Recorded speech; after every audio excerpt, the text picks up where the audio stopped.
Kalian tahu ini gambar apa? Ya, ini adalah gambar keran yang sedang mengalirkan air. Keran air memiliki tuas atau katup yang dapat dibuka dan ditutup. Apakah kalian tahu fungsinya untuk apa? Ya, benar. Fungsinya untuk mengatur seberapa deras atau banyak air yang dapat dialirkan.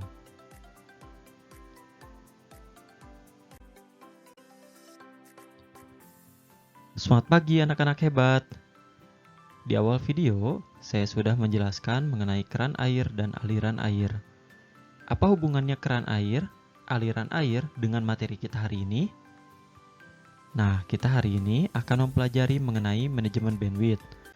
Konsepnya hampir sama dengan penjelasan di awal video. Mengenai keran air yang mengalirkan air tersebut. Untuk lebih jelasnya, bersama saya Ardi Aryansyah, mari kita pelajari.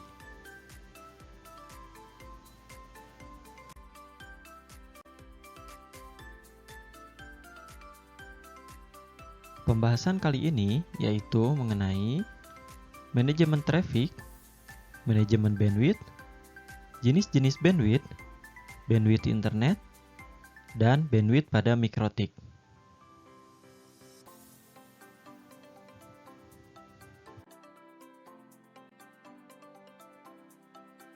Manajemen traffic, sebuah pekerjaan untuk memelihara seluruh sumber jaringan dalam keadaan baik. Nah, jadi manajemen traffic ini adalah pekerjaan yang dilakukan oleh seorang administrator jaringan untuk memelihara seluruh sumber jaringan yang ada dan memastikannya selalu dalam keadaan baik. Manajemen traffic bisa disebut juga fungsi pengawasan terhadap unjuk kerja jaringan dan pengambilan tindakan untuk mengendalikan aliran traffic agar diperoleh kapasitas jaringan dengan pengoperasian yang maksimum.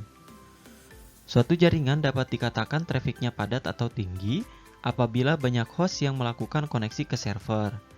Di dalam jaringan tersebut, jika trafik padat, hal yang biasa terjadi yaitu 1. Koneksi lambat, 2. Koneksi terputus, 3. Kerusakan pada perangkat jaringan. Nah, jadi ketika trafik atau lalu lintas jaringan padat bisa mengakibatkan 3 hal tadi. Ya, yang paling fatal bisa mengakibatkan kerusakan pada perangkat jaringan. Kenapa? Karena ketika jaringan sudah penuh, overload ya, melebihi kapasitas dari perangkat jaringan, maka perangkat jaringan tersebut bisa rusak.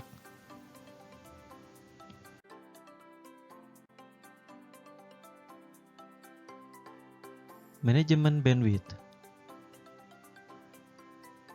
Bandwidth merupakan besaran yang menunjukkan seberapa banyak data yang dapat dilewatkan dalam koneksi melalui sebuah network. Contohnya, bandwidth ini kalau dalam kehidupan nyata seperti pipa air, ya, atau seperti keran air. Ketika pipa ukurannya semakin besar, maka air yang dapat dialirkan pun akan semakin banyak juga. Nah, jika hubungannya dengan keran, jika keran air tersebut dibukanya itu kecil, maka aliran airnya pun akan kecil.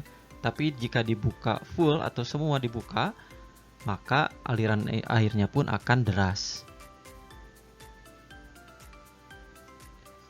Manajemen bandwidth merupakan suatu alat yang dapat digunakan untuk manajemen dan mengoptimalkan berbagai jenis jaringan dengan menerapkan layanan Quality of Service atau QoS untuk menetapkan tipe-tipe lalu lintas jaringan.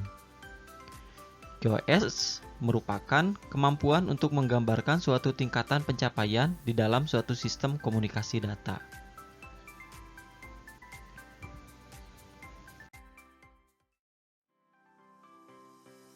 Jenis-jenis bandwidth. Yang pertama ada digital bandwidth, yaitu jumlah atau volume data yang dapat dikirimkan melalui sebuah saluran komunikasi dalam satuan bits per second atau BPS ya, tanpa distorsi. Yang kedua, analog bandwidth. Perbedaan antara frekuensi terendah dengan frekuensi tertinggi dalam sebuah rentang frekuensi yang diukur dalam satuan Hertz atau Hz. atau siklus per detik yang menentukan berapa banyak informasi yang bisa ditransmisikan dalam satu saat.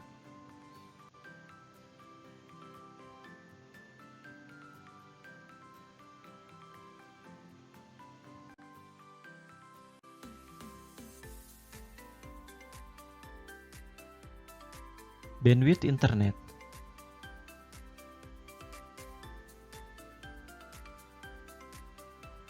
Dalam kehidupan sehari-hari, bandwidth internet disebut juga sebagai batas kecepatan maksimal yang diberikan oleh ISP. Ya, ISP itu adalah penyedia jasa layanan internet kepada pengguna untuk mengirim atau upload dan menerima atau download. Ya, ini untuk mengirim dan menerima data dari dan ke jaringan internal atau internet.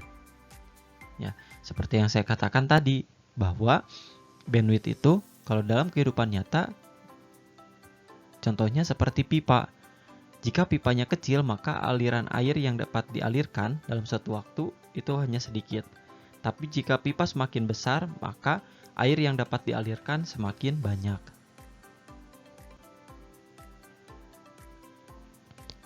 Karena komputer saling bertukar informasi dengan mengirim dan menerima data, maka bandwidth internet dibedakan menjadi dua jenis, yaitu bandwidth uplink, ya ini untuk pembatasan upload.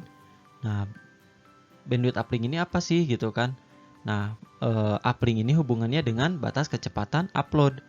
Upload itu apa? Upload adalah proses ketika kita mengunggah atau mengirim data dari perangkat yang kita gunakan, ya bisa berupa gambar, teks, video, atau yang lainnya ke perangkat lain menggunakan jaringan komputer atau internet. Jadi, sekecil apapun data yang kita kirim melalui jaringan komputer itu disebut upload. Ya, bahkan ketika kalian mengirim pesan lewat WA, ya, atau kalian chat lewat aplikasi chatting atau Facebook, ya, itu bisa disebut dengan upload, ya, ketika kalian mengirim. Uplink digunakan ketika kita mengirim data lewat jaringan komputer atau internet, ya. Nah, tadi disebutkan bahwa data tersebut bisa berupa teks, audio, video, gambar, atau data lainnya.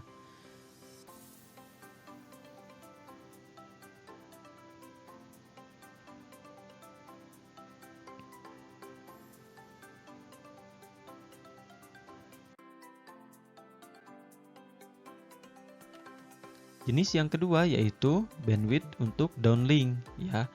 Ini pembatasan download, ya, atau batas kecepatan download.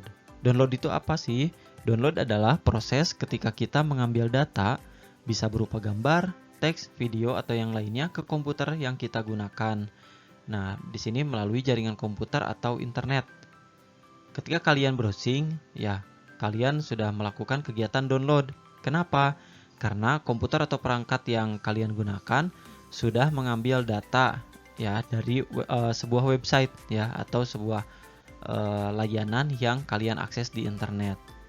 Downlink digunakan untuk mengambil data menggunakan jaringan komputer atau internet, seperti di saat kita sedang menonton YouTube, download musik, download gambar, download video, ya, mencari artikel ataupun kegiatan lainnya di internet. Nah, jadi secara singkat, jika kegiatan upload itu adalah kalian kegiatan mengirim, sedangkan kegiatan untuk download itu adalah kegiatan kalian menerima informasi atau data.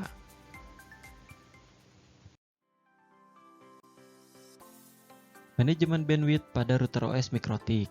Pada sebuah jaringan yang mempunyai banyak klien, diperlukan sebuah mekanisme pengaturan bandwidth dengan tujuan mencegah terjadinya monopoli penggunaan bandwidth sehingga semua klien bisa mendapatkan jatah bandwidth masing-masing. QoS atau lebih dikenal dengan bandwidth management merupakan metode yang digunakan untuk memenuhi kebutuhan tersebut. Pada router OS Mikrotik, penerapan QoS bisa dilakukan dengan fungsi Q. Limitasi bandwidth sederhana dalam OS Mikrotik, kita paling mudah bisa melakukan konfigurasi dengan menggunakan simple queue. Contoh kasusnya, kita akan melakukan limitasi maksimal upload sebesar 128 kbps atau kilobit per second dan maksimal download 256 kbps terhadap klien dengan IP 192.168 yang terhubung ke router. Parameter target address adalah IP address dari klien yang akan dilimit. Pada gambar berikut. Nah, di sini pada menu nantinya queue nanti akan ada penjelasan lebih rinci ya. Ini sebagai contoh.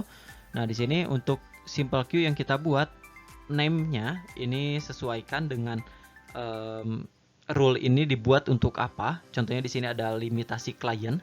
Target address-nya tadi adalah IP address ya, IP address 192.168.10.2. Selanjutnya kita pilih max limit untuk target upload dan juga target download.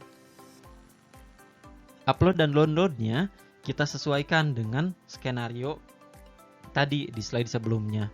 Nah, selain kalian bisa pilih yang ada, kalian juga bisa mengetikkan secara manual ya. Jika memang ternyata saya ingin memasukkan angka tapi tidak ada di dalam pilihan, kalian bisa ketikkan secara manual. Tapi pastikan kalian menggunakan satuannya.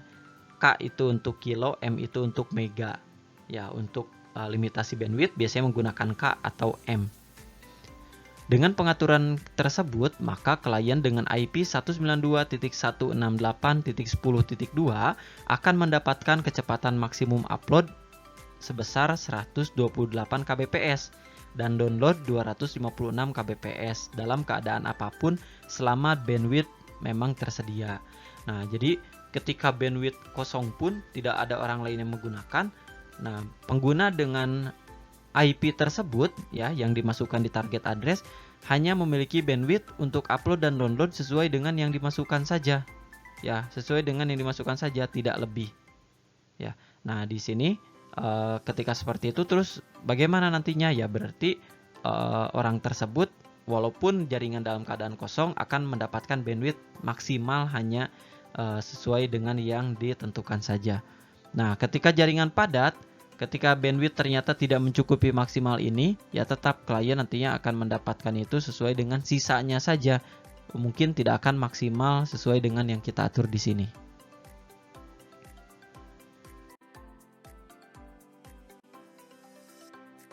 Itulah penjelasan mengenai manajemen bandwidth. Jadi, di dalam jaringan pengaturan bandwidth sudah seharusnya dilakukan agar bandwidth yang ada dapat digunakan secara maksimal dan pastinya dapat digunakan secara adil. Jika pengaturan bandwidth tidak dilakukan, maka kemungkinan yang terjadi yaitu bandwidth akan terbuang jika pemakaian sedikit, pembagian alokasi bandwidth tidak akan merata, ada yang dapat, ada yang tidak. Setidaknya lakukan manajemen bandwidth yang paling sederhana seperti simple queue pada Mikrotik. Terus ikuti pembelajaran ini, tetap semangat dan sampai berjumpa lagi. Terima kasih.